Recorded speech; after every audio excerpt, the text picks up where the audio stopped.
Hello सब लोग। तो लॉ फॉर एवरीवन में आप सभी का स्वागत है और आज हम कर्नाटिक वॉर्स के बारे में जानेंगे। कर्नाटिक वॉर्स को हम Anglo French rivalry in India के नाम से भी जानते हैं। अगर इतिहास को देखा जाए तो इंग्लिश और फ्रेंच जो लोग थे वो आपस में एक प्रतिद्वंदिता रखते थे और एक दूसरे के राइवल थे, और यही कुछ कारण थे जिनके कारण भारत में भी उनके बीच में युद्ध हुए। और इन युद्धों का एकमात्र उद्देश्य था कि भारत के अंदर पॉलिटिकल डोमिनेशन को स्थापित करना। तो भारत में पहला कर्नाटिक युद्ध सन 1740 से लेकर के 1748 तक चला था। आइए अब हम इस युद्ध के बारे में थोड़ी सी गहन जानकारी लेते हैं।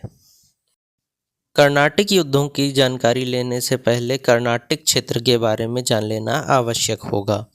तो जो कर्नाटिक क्षेत्र है वो आज के तमिलनाडु, आंध्र प्रदेश का दक्षिणी भाग और कर्नाटक का दक्षिण पूर्वी भाग को मिलाकर के जो क्षेत्र बनता है उस क्षेत्र को हम कर्नाटिक नाम से जानते थे।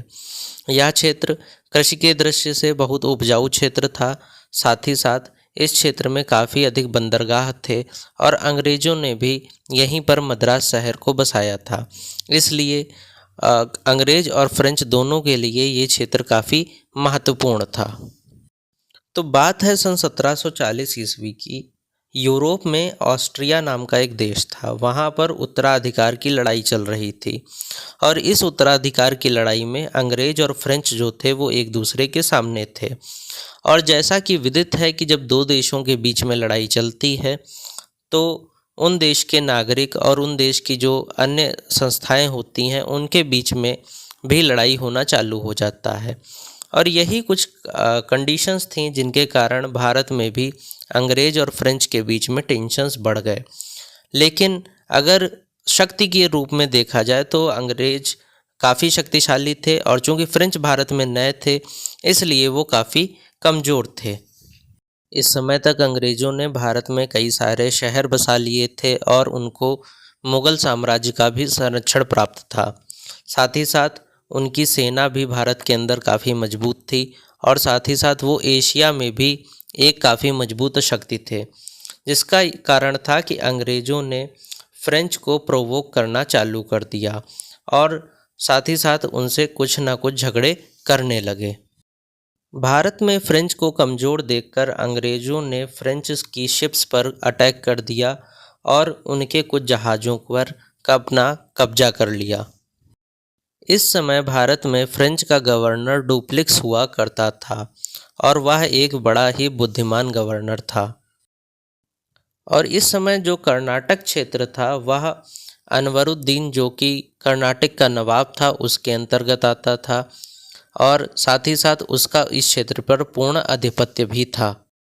तो डुप्लिक्स जो था वो अनवरुद्दीन के पास जाता है और अंग्रेज़ों ने उनके जो जहाज़ों पर कब्जा किया था उनको छुड़वाने की उससे वकालत करता है और साथ ही साथ अंग्रेज़ ऐसा कोई भी कार्य ना करें इसकी वो अनवरुद्दीन से कंप्लेंट भी करता है। अनवरुद्दीन भी अंग्रेज़ों की इस हरकत से नाराज़ होता है और वो उनको हिदायत देता है कि फ्रेंच के जहाज़ों को तुरंत के तुरंत छोड़ दिया जाए, वरना वह गंभीर परिणाम भुगतने के लिए तैयार रहें। और साथ ही साथ वह फ्रेंच को ट्रेड करने की भी इजाज़त देता है।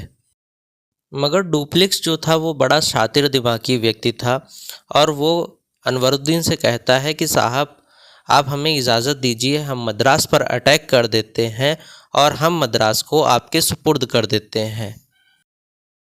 मगर अनवरुद्दीन डुप्लिक्स को ऐसा करने से मना कर देता है और उसे एक हिदायत भी देता है कि मेरे राज्य में आप कोई भी सैन्य गतिविधि नहीं करेंगे। अनवरुद्दीन की हिदायत के बावजूद भी फ्रेंच सन 1746 में मद्रास के ऊपर अटैक कर देते हैं। अब आप यह जानकर हतप्रभ होंगे कि वे फ्रेंच जो कि इतने कमज़ोर थे वो मद्रास पर कैसे अटैक कर सकते हैं। तो हुआ कुछ ऐसा था कि इस समय मॉरिशस में भी फ्रेंच का ही शासन हुआ करता था और वहाँ पर फ्रेंच गवर्नर बर्डोनाइस का राज था। जब उसको यह खबर मिलती है कि भारत में फ्रेंच लोगों को अंग्रेज़ लोग परेशान कर रहे हैं तो उससे रहा नहीं जाता और वह अपने जंगी बेड़े के साथ भारत की तरफ आ जाता है और उसके बाद डुप्लेक्स और वो मिलकर मद्रास पर अटैक कर देते हैं। मद्रास पर कब्जा करने के बाद अब फ्रेंच लोगों को ये डिसाइड करना था कि मद्रास का करना क्या है। डुप्लेक्स चाहता था कि वह मद्रास को नवाब को वापस कर दें, मगर बर्डुनॉइस चाहता था कि वे लोग मद्रास को अपने पास ही रखें, क्योंकि जब ऑस्ट्रियन वॉर ऑफ सक्सेशन ख़त्म होगा तो वो इस क्षेत्र को अंग्रेज़ों के साथ संधि के रूप में भी यूज़ कर सकते हैं।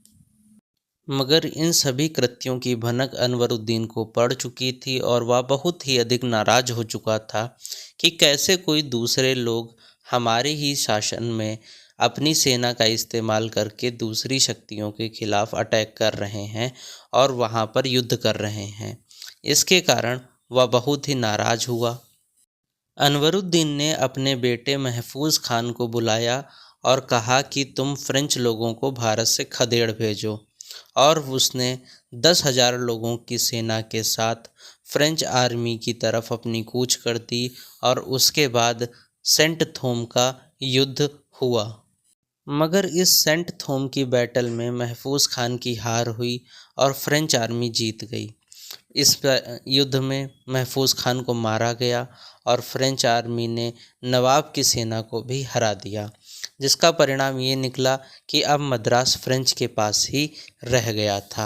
मगर इन सब लड़ाइयों के बीच में ही ऑस्ट्रियन वॉर ऑफ सक्सेशन, जो कि यूरोप में चल रहा था, वह ख़त्म हो जाता है और इसको सन 1748 में ट्रीटी ऑफ एक्सला-चैपल के द्वारा सेटल कर दिया जाता है। इस ट्रीटी में मद्रास को ब्रिटिशर्स को हैंड ओवर कर दिया जाता है और साथ ही साथ ब्रिटिशर्स ने जो कुछ अमेरिकन टेरिटरीज़ पे जो कि फ्रेंच के आधिपत्य में थी उनको भी ब्रिटिश उन्हें लौटा देते हैं और साथ ही साथ यहाँ पर फर्स्ट कर्नाटिक वॉर भी समाप्त होता है।